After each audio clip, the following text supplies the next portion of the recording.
पंचमहायज्ञों का वर्णन तथा व्रत उपवासों के प्रकरण में आहार का निरूपण एवं प्रतिपदा तिथि की उत्पत्ति, व्रत विधि और महात्म्य। सुमंतु मुनि ने कहा, राजन, इस प्रकार स्त्रियों के लक्षण और सदाचार का वर्णन करके ब्रह्मा जी अपने लोक तथा ऋषिगण भी अपने अपने आश्रमों की ओर चले गए। अब गृहस्थों को कैसा आचरण करना चाहिए उसे मैं बताता हूँ, आप ध्यान पूर्वक सुने। गृहस्थों को वैवाहिक अग्नि में विधि पूर्वक गृह कर्मों को करना चाहिए तथा पंचमहायज्ञों का भी संपादन करना चाहिए। गृहस्थों के यहाँ जीव हिंसा होने के 5 स्थान हैं: ओखली, चक्की, चूल्हा, झाड़ू तथा जल रखने के स्थान। इस हिंसा दोष से मुक्ति पाने के लिए गृहस्थों को पंचमहायज्ञों ब्रह्मयज्ञ, पितृयज्ञ, दैवयज्ञ, भूतयज्ञ तथा अतिथि यज्ञ को नित्य अवश्य करना चाहिए। अध्ययन करना तथा अध्यापन करना यह ब्रह्मयज्ञ है। तर्पण आदि कर्म पितृयज्ञ है। देवताओं के लिए हवन आदि कर्म दैवयज्ञ है। बलि वैश्व देव कर्म भूत यज्ञ है तथा अतिथि एवं अभ्यागतों का सत्कार करना अतिथि यज्ञ है। इन 5 नियमों का पालन करने वाला गृहस्थी घर में रहता हुआ भी पंचसूना दोषों से लिप्त नहीं होता। यदि समर्थ होते हुए भी वह इन 5 यज्ञों को नहीं करता है तो उसका जीवन ही व्यर्थ है। राजा शतानीक ने पूछा, जिस ब्राह्मण के घर में अग्निहोत्र नहीं होता वह मृतक के समान होता है, यह आपने कहा है, परंतु फिर वह देव पूजा आदि कार्यों को क्यों करे? और यदि ऐसी बात है तो देवता पितर उससे कैसे संतुष्ट होंगे? इसका आप निराकरण करें। सुमंतु मुनि बोले, राजन, जिन ब्राह्मणों के घर में अग्निहोत्र न हो उनका उद्धार व्रत उपवास नियम दान तथा देवता की स्तुति भक्ति आदि से होता है। जिस देवता की जो तिथि हो उसमें उपवास करने से वे देवता उस पर विशेष रूप से प्रसन्न होते हैं।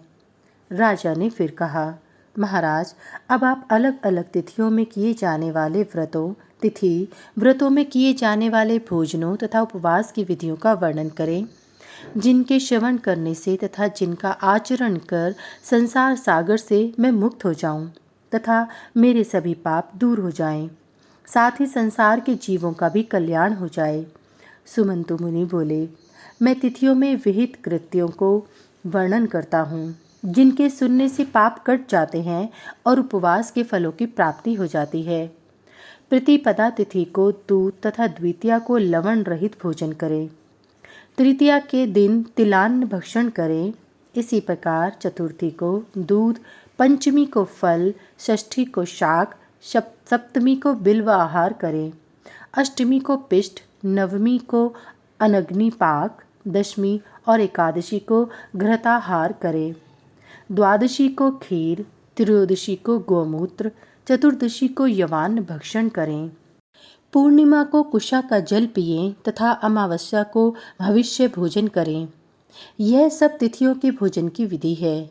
इस विधि से जो पूरे एक पक्ष भोजन करता है वह 10 अश्वमेध यज्ञों का फल प्राप्त करता है और मनवंतर तक स्वर्ग में आनंद भोगता है। यदि 3-4 मास तक इस विधि से भोजन करें तो वह 100 अश्वमेध और 100 रासूय यज्ञों का फल प्राप्त करता है तथा स्वर्ग में अनेक मनवंतरों तक सुख भोग करता है। पूरे 8 महीने इस विधि से भोजन करें तो 1000 यज्ञों का फल पाता है और 14 मनवंतर पर्यंत स्वर्ग में वहाँ के सुखों का उपभोग करता है। इसी प्रकार यदि 1 वर्ष पर्यंत नियम पूर्वक इस भोजन विधि का पालन करता है तो वह सूर्य लोक में कई मनवंतरों तक आनंद पूर्वक निवास करता है। इस उपवास विधि में चारों वर्णों तथा स्त्री पुरुषों सभी का अधिकार है। जो इन तिथि व्रतों का आरंभ अश्विन की नवमी, माघ की सप्तमी, वैशाख की तृतीया तथा कार्तिक की पूर्णिमा से करता है वह लंबी आयु प्राप्त कर अंत में सूर्य लोक को प्राप्त होता है।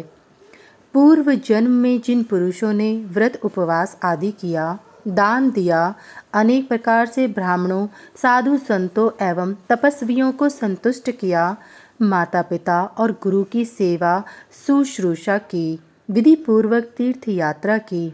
वे पुरुष स्वर्ग में दीर्घ काल तक रहकर जब पृथ्वी पर जन्म लेते हैं तब उनके चिन्ह पुण्य फल प्रत्यक्ष दिखलाई पड़ते हैं। यहाँ उन्हें हाथी, घोड़े, पालकी, रथ, सुवर्ण, रत्न, कंकड़, केयूर, हार, कुंडल, मुकुट, उत्तम वस्त्र, श्रेष्ठ सुंदर स्त्री एवं अच्छे सेवक प्राप्त होते हैं।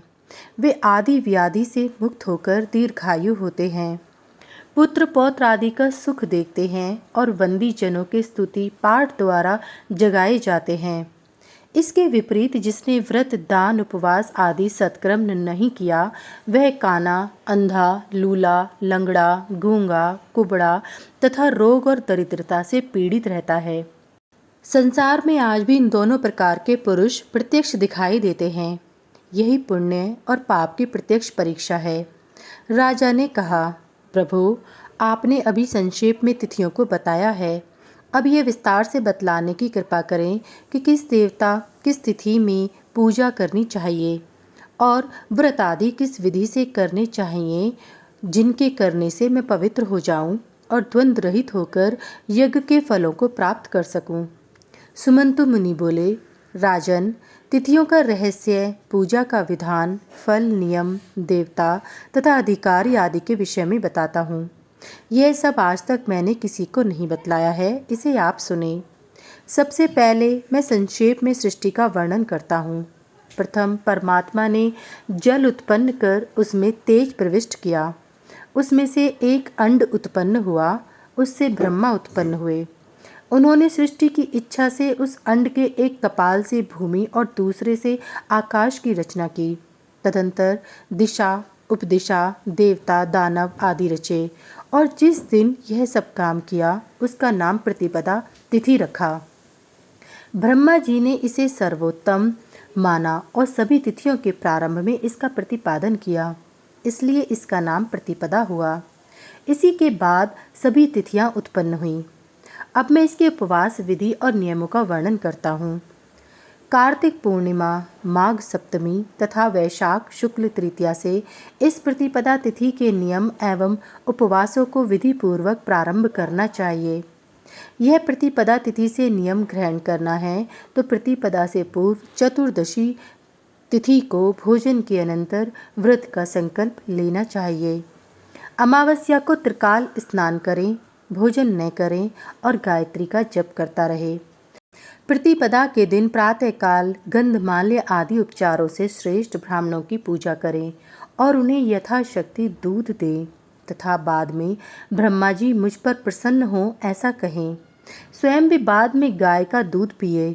इस विधि से 1 वर्ष तक व्रत कर अंत में गायत्री सहित ब्रह्मा जी का पूजन कर व्रत समाप्त करें। इस विधान से व्रत करने पर व्रती के सभी पाप दूर हो जाते हैं और उसकी आत्मा शुद्ध हो जाती है। वह दिव्य शरीर धारण कर विमान में बैठकर देवलोक में देवताओं के साथ आनंद प्राप्त करता है और जब इस पृथ्वी पर सतयुग में जन्म लेता है तो 10 जन्म तक वेद विद्या का पारगामी विद्वान, धनवान, दीर्घ आयुष्य, आरोग्यवान, अनेक भोगों से संपन्न, यज्ञ करने वाला महादानी ब्राह्मण होता है। विश्वामित्र मुनि ने ब्राह्मण होने के लिए बहुत समय तक घोर तपस्या की, किंतु उन्हें ब्राह्मण तत्व प्राप्त नहीं हो सका। अतः उन्होंने नियम से इसी प्रतिपदा का व्रत किया। इससे थोड़े से समय में ब्रह्मा जी ने उन्हें ब्राह्मण बना दिया। क्षत्रिय, वैश्य, शूद्र आदि कोई इस तिथि का व्रत करे तो वह सब पापों से मुक्त होकर दूसरे जन्म में ब्राह्मण होता है। ताल, जंग, तुरुष्क, यवन, शक आदि मलेच्छ जाति वाले भी इस व्रत के प्रभाव से ब्राह्मण हो सकते हैं। यह तिथि परम पुण्य और कल्याण करने वाली है। जो इसके महात्म्य को पढ़ता अथवा सुनता है वह रिद्धि, सिद्धि और सत्कीर्ति पाकर अंत में सद्गति प्राप्त करता है।